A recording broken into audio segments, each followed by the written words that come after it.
మరో బ్రేకింగ్ చూస్తున్నాం. జనసేనాని పవన్ కళ్యాణ్ ఈ రోజు గుడివాడ రేపల్లెలో పర్యటించనున్నారు. అసెంబ్లీ ఎన్నికల నేపథ్యంలో 2 నియోజకవర్గాల్లో ఆయన ఎన్నికల ప్రచారం నిర్వహించనున్నారు. ఉదయం 11 గంటలకు గుడివాడలోని నెహ్రూ చౌక్ ప్రచార సభలో పవన్ పాల్గొంటారు. ఆ తర్వాత రేపల్లెలోని ఎన్టీఆర్ సర్కిల్లో వారాహి విజయభేరి సభలో పాల్గొని ప్రసంగిస్తారు. ఇక ఇదే విషయంపై మరింత సమాచారం మా ప్రతినిధి శ్రీనివాస్ అందిస్తారు. శ్రీనివాస్, పూర్తి డీటెయిల్స్ అందించండి.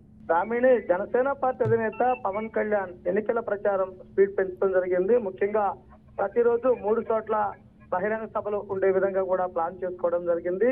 ప్రతి నియోజకవర్గంలోనూ ఏదైతే బహిరంగ సభలు ఉన్నాయో ఆయా నియోజకవర్గాల్లో పవన్ కళ్యాణ్ రోడ్ షో కూడా నిర్వహిస్తున్నటువంటి పరిస్థితి. అయితే ఇప్పటికే ముందుగా ప్రకటించిన షెడ్యూల్ ప్రకారము నడుస్తున్నటువంటి వారాహి యాత్రతో పాటు తెలుగుదేశం పార్టీ నేతలు పోటీ చేస్తున్నటువంటి స్థానాల్లో కూడా ప్రచారం నిర్వహిస్తున్నటువంటి పరిస్థితి జరిగింది. ముఖ్యంగా చూసుకున్నట్లయితే కనుక ఈ రోజు 3 చోట్ల పవన్ కళ్యాణ్ యొక్క ప్రచారం ఉండటం జరిగింది. ముఖ్యంగా గుడివాడ నియోజకవర్గంలో తెలుగుదేశం పార్టీ అభ్యర్థి పోటీ చేస్తున్న స్థానంలో పవన్ కళ్యాణ్ మొదటి ప్రచారము, తర్వాత రేపల్లి నియోజకవర్గంలో పర్యటన చేయనున్నారు. ఆ తర్వాత వారాహి విజయయాత్రలో భాగంగా కృష్ణా జిల్లా అవనిగడ్డలో జనసేన పోటీ చేస్తున్నటువంటి స్థానమైనటువంటి అవనగడ్డలో వారాహి విజయయాత్రలో పాల్గొనున్నారు. అయితే ముఖ్యంగా చూసుకున్నట్లయితే కనుక ఈ రోజు మొత్తం 3 చోట్ల పవన్ కళ్యాణ్ బహిరంగ సభల్లో పాల్గొనున్నారు. అయితే అవనిగడ్డ నియోజకవర్గంలో జనసేన పార్టీ అభ్యర్థిగా మండలి బుద్ధప్రసాద్ పోటీ చేస్తున్నారు.